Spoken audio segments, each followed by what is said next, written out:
Hey, what's up, everybody? This is Charles. I want to welcome you guys to another episode of The Conversation. And in today's video, the question is, can the Clippers, if they win this NBA title, can they make Skip Bayless the happiest man alive if they go ahead and do that? So that's what I want to get into in today's video. But before we get into that, I want you guys to go ahead and hit the like button if you haven't already. Hit the subscribe button. We're trying to get to 5,000 subs as soon as possible. So please make sure you go ahead and do that and hit the notification bell to be notified whenever we drop our content so you're not missing anything. So with that being said, let's just get straight into the topic. So all of you guys know who Skip Bayless is. He's probably one of the most famous sports analysts on TV today. He's on Fox Sports, but we all know Skip Bayless from his times on ESPN. Originally ESPN Cold Pizza, but now he moved to ESPN First Take, and eventually things didn't work out there. Although he was one of the people that vouched to get Stephen A. Smith, who now is the star of ESPN First Take and probably the highest paid sports analyst in the United States, making about $8 or $9 million a year. So Skip Bayless moved over to Fox Sports, moved over to LA, and now he's with them. And I think he signed a 5-year deal, making him about $5 million a year. So Skip Bayless has done very well for himself, but he deserves everything that he's had because he's been in the business for such a long time. And if you guys remember the Last Dance documentary, he was there covering Michael Jordan in that final, 1997-1998 season. So Skip Bayless has been around the sport for a very long time, and he's just not he's not at the position that he is by mistake. He's there for a purpose because he's been definitely doing it for a long time. Now, in today's video, though, we're going to be talking about why he could possibly be the happiest man alive if the Clippers win. But before we get to that, we have to look at the backstory. Skip Bayless, number one and primarily, is a Spurs fan. He's always said that he's a San Antonio Spurs fan for as long as he's been on TV. Although he's from Oklahoma City, that's where he's from, but he's always said that he's a Spurs fan. And when the Spurs are, winning their titles, he's a huge fan of Tim Duncan. He has him in his top 10 players of all time, even ahead of Kobe Bryant. So he has him there, I think, at the number 6 position, and he has Kobe at number 7. I think LeBron at number 8, if I'm not mistaken. So he has a lot of high regard for Tim Duncan and the Spurs organization, and that's been his favorite team. He's been made fun of a lot on TV because they say that the Spurs are very bland and whatever it is. But he's been a Spurs fan, and that's the team that drafted Kawhi Leonard when he first came into the NBA as a defensive specialist. That's really what he was. And Skip Bayless has contended that he's always, thought that Kawhi Leonard was going to be a great player, although he didn't, let's say, project it to the magnitude that it is today. So that's really where him and his love affair began for Kawhi Leonard. And if you guys go back to the season, I believe it was 2015-2016 season, if I'm not mistaken, it was a year when the Spurs were doing really well, and Kawhi Leonard was having his come-out party that year. And, that's the time they made it into playoffs, and the playoffs with, I think, alongside LaMarcus Aldridge. And he was the number one option on the team, and he was putting up sensational numbers, especially against the Memphis Grizzlies. Then eventually they went up against the then who would end up becoming, I believe it was the Golden State Warriors with Kevin Durant. And if you all remember that game 1, when they were playing that game in Golden State, when they were playing that game, and then Kawhi Leonard and the Spurs were basically torching them, and they were up like, I think, 20-plus points in the first half. And then Zaza Pachulia, just stuck his foot under Kawhi Leonard as he was coming down from shooting the ball, and he rolled his ankle, and that was pretty much it. He couldn't come back. He was in too much pain. And Skip Bayless always contended that he believed that the Spurs could have ended up winning that series. So what happened? Eventually, the next season, Kawhi Leonard came back, and the Spurs basically misdiagnosed him, and he only ended up playing, I believe it was 8 games that entire season. And that's when things started to go downhill. Skip Bayless thought that Kawhi Leonard was faking his injury because he said the San Antonio Spurs have the most conservative medical staff probably in all of sports. Now, what makes him say that? Well, that's partially so because Greg Popovich is infamous for resting his players at all times in the season, and he doesn't care resting his players on marquee matchups that are on TV games that the NBA, really wants to air because, to get the ratings, he doesn't mind sending his best players home like Tim Duncan, Manu Ginobili, and Tony Parker.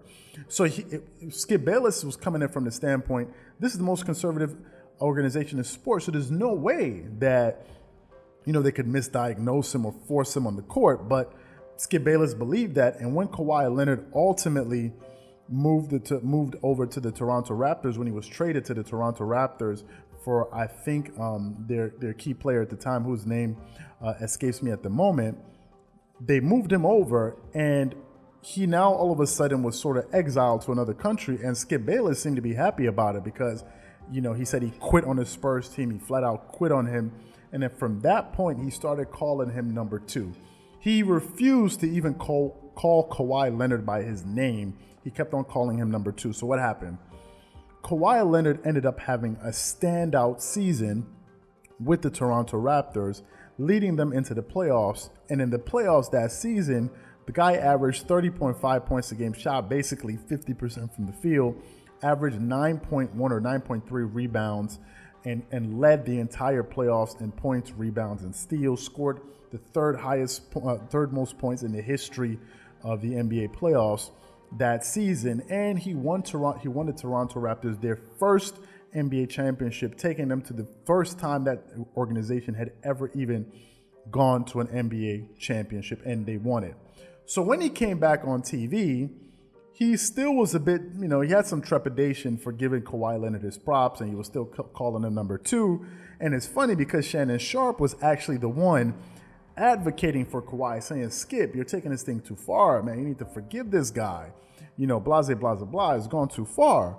But then all of a sudden, one day, he did a switch up, and I want you guys to take a listen to the soundbite of Skip Bayless talking about why he decided to support Kawhi Leonard. So take a listen to that. I want to talk to my people, so give me my camera. Oh, my goodness.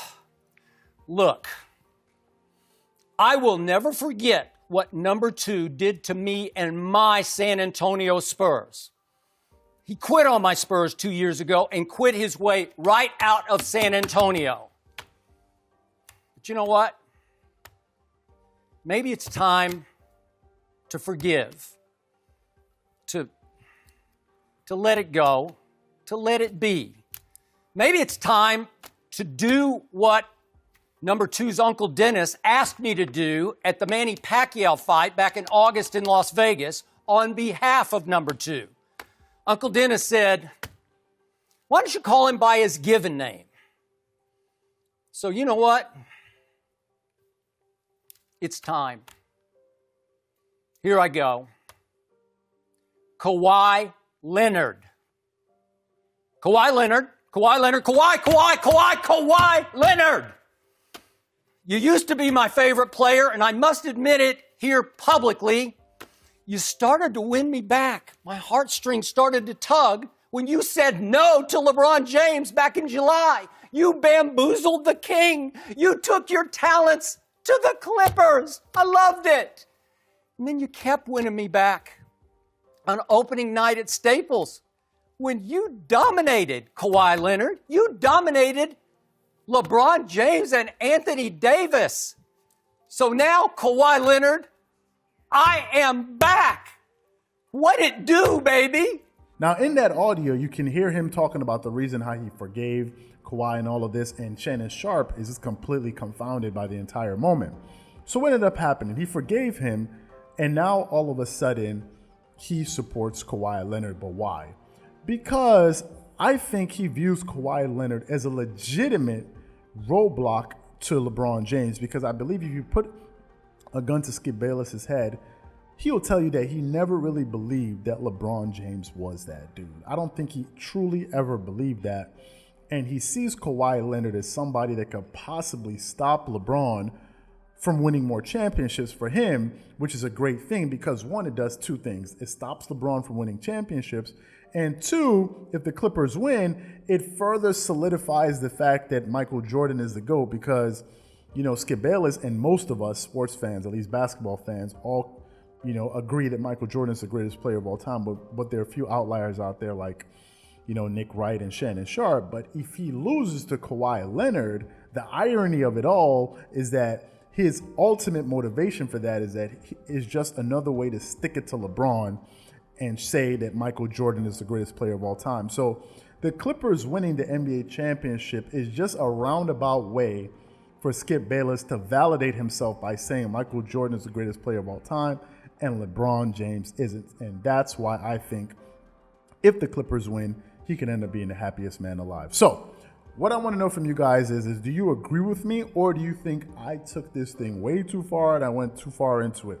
Whatever you guys think, please leave your thoughts and comments in the comment section below. Again, if you enjoyed the video, don't forget to hit the like button, hit the subscribe button. Remember, we're trying to get to 5,000 subs, so make sure you guys go ahead and do that. And hit the notification bell to be notified whenever we drop our content. Once again, this is Charles here from Dreamerspro. Wishing you guys an amazing day. Peace.